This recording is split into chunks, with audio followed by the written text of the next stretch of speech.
Helix.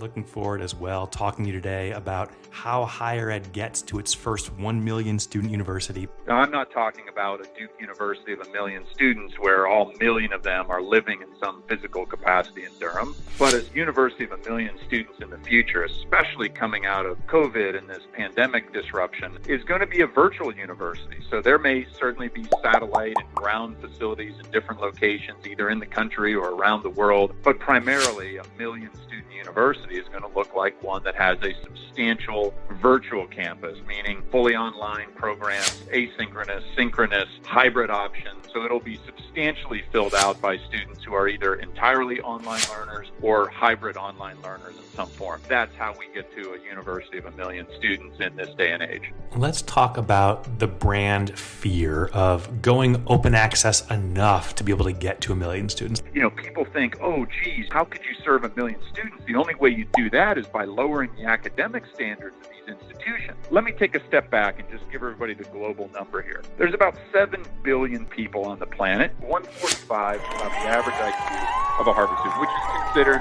genius level, right, in these ratings. There's only about 1 out of 750 people who have an IQ of 145. But if you multiply that across the 7 billion global planet population, it means that about 10 million people have an IQ to qualify at a Harvard level IQ. That is a huge number, right? So do I think we'd actually have to lower academic standards to reach a Harvard or a Duke of 1 million? I do not.